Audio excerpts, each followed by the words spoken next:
My fellow South Africans, our nation is in mourning and pain. Over the past few days, our country has been deeply traumatized by acts of extreme violence perpetrated by men against women and children in our country. These acts of violence have made us doubt the very foundation of our democratic society, our commitment to human rights and our human dignity, to equality, to peace, and to justice. As we have done before in times of great difficulty and strife, this is the time to come together as a nation to confront our problems directly. The nation is mourning the deaths of several women and girls who were murdered by men. We know the names of Uyinene Mkhechana, Leandre Jechels, Janika Mallo, Ayaka Gianni, and her 3 little siblings. But we also grieve for the many others who have died at the hands of men. These killings have caused great pain and outrage throughout the country because acts of such brutality have become all too common in our communities. Violence against women has become more than a national crisis. It is a crime against our common humanity. Today I speak to you as your president and as a citizen of our country, but I also speak to you as a husband and as a father to my daughters. Like millions of men across this country, I am appalled at the war that is being waged on our sisters, our mothers, our wives, our partners, and our daughters. Women have every right to expect that they be free from harassment and violence on the streets, in the schools and campuses, in the buses, taxis, trains, at places of work and worship, and in their homes in our country. We've heard the calls of the women of our country for action and for justice. The collective anger, the pain, and the fear that these killings have caused must strengthen our resolve to end all forms of violence and abuse perpetrated by men against women. We have recorded progress on the implementation of the decisions of the Presidential Summit on Gender-Based Violence last year. Working together, government and civil society formations have already made much progress towards establishing and resourcing a national machinery to coordinate our campaign against gender-based violence. We are reviewing laws on domestic violence and sexual offenses to prioritize the needs and interests of survivors.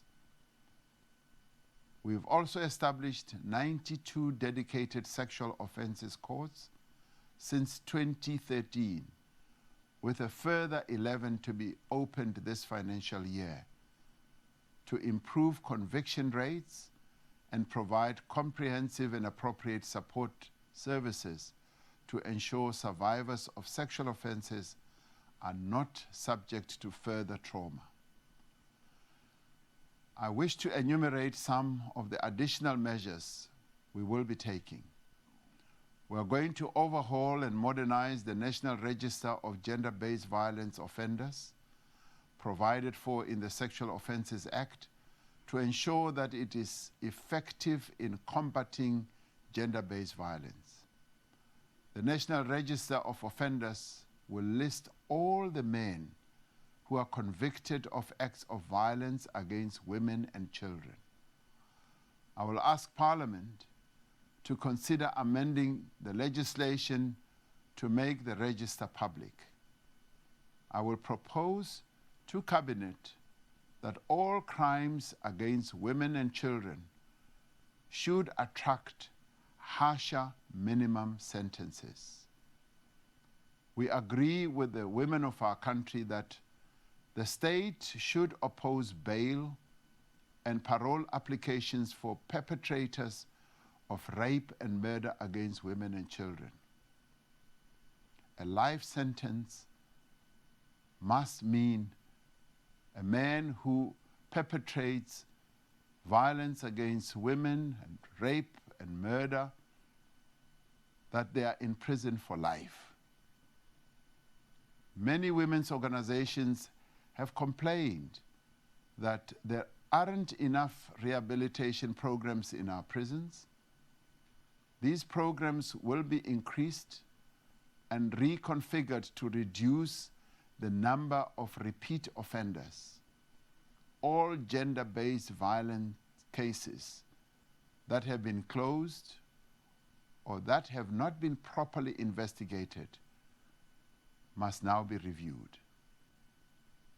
We will strengthen the emergency teams at a provincial level which bring together the police, social development, health, justice, and education to continue providing rapid and comprehensive responses to all forms of violence against women.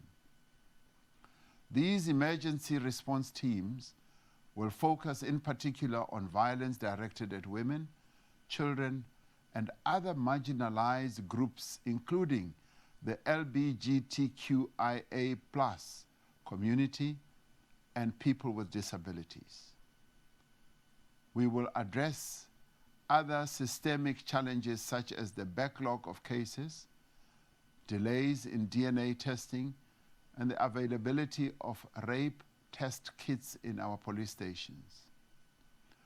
We will use every means at the disposal of the state, from the police service to the justice system, from social development programs to our school curriculum, to strengthen all parts of our national response to gender-based violence. We will implement a national multifaceted plan to prevent gender-based violence through school programs, community initiatives, and workplace policies. The Minister of Finance will be asked to allocate additional funding to the national machinery to coordinate our campaign against gender-based violence. The women of our country are calling for emergency measures to end this violence. I will therefore be asking Parliament to discuss and identify urgent emergency interventions that can be implemented without delay. Violence against women is not a women's problem. It is not a problem of what a woman said or did, what a woman was wearing, or where she was walking. Violence against women is a man's problem. It is men who rape and kill women. There is therefore an obligation on the men of our country to act to end such behavior and such crimes. As men, let us speak out. We must not look away. We must face gender-based violence head on. Let us, as families, make sure that we raise boys to respect women, to respect themselves, to value life and human dignity. Would like to acknowledge the men and the boys who have heeded the call to respect women by participating in the Takuani Riime men's and boys campaign. We also acknowledge others who are championing change towards a South Africa that is free of violence towards women by 2030. As South African men, let us take responsibility for our actions. We must treat the women and the girls of our country with care and respect.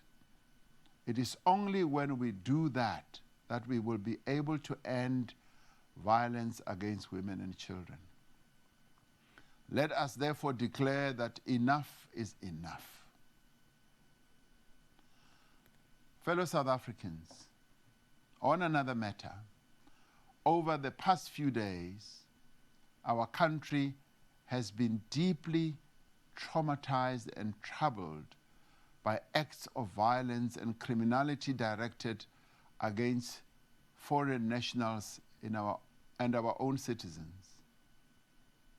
As I speak to you, the debris of several days of violence and looting continues to litter many of the streets of our country.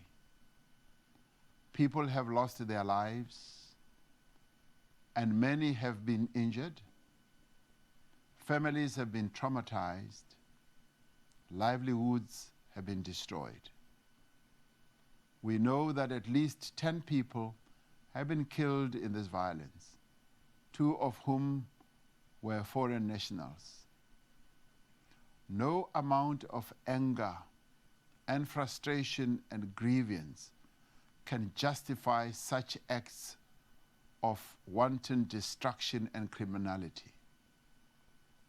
There can be no excuse for the attacks on the homes and businesses of foreign nationals, just as there can be no excuse whatsoever for xenophobia or any form of intolerance.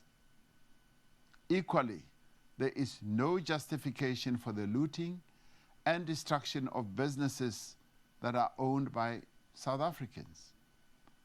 The people from other countries on our continent stood with us in our darkest hours during the struggle against apartheid. We worked together with them to destroy apartheid and to overcome the divisions that it created, where we feared each other and our differences were exploited. Thanks to the people of Africa, we have now achieved democracy and must use this platform to live together in harmony.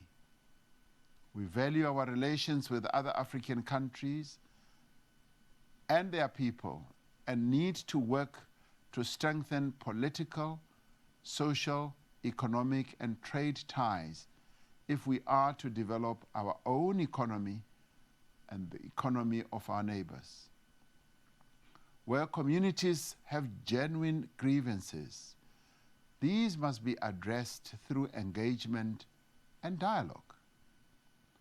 But where people act with criminal intent, irrespective of their nationality, we will not hesitate to act to uphold the law and ensure order and stability.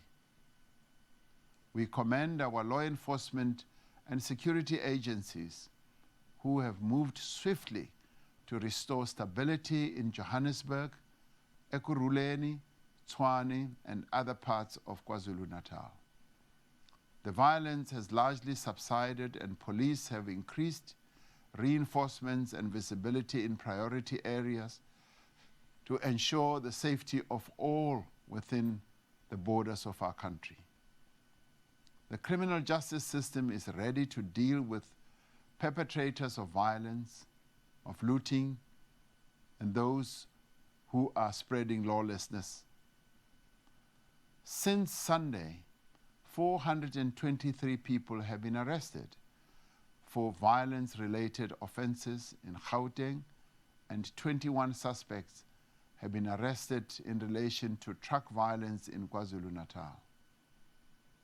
I'm calling upon each one of us to desist from fueling a climate of fear and confusion. We must act responsibly and stop disseminating fake videos, photographs, news, and messages, especially on social media, with an intention of negatively portraying our country and its people.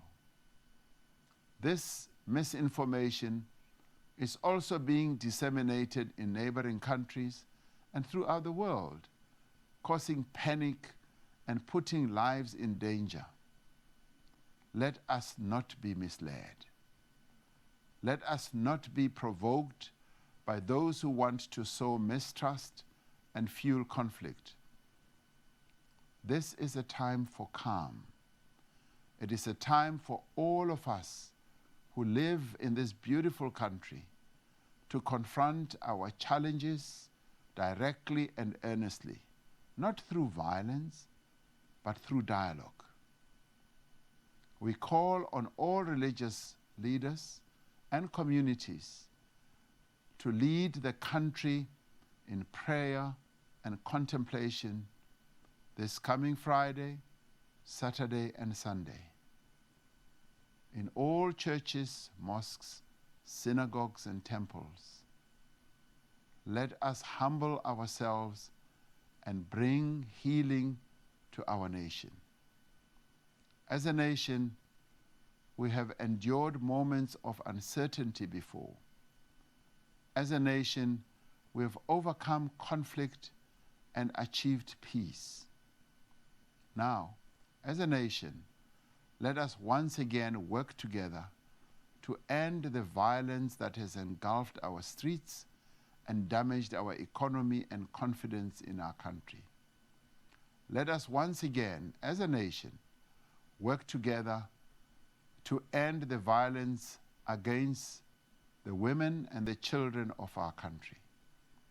Let us build the South Africa that we want and which all our people so richly deserve.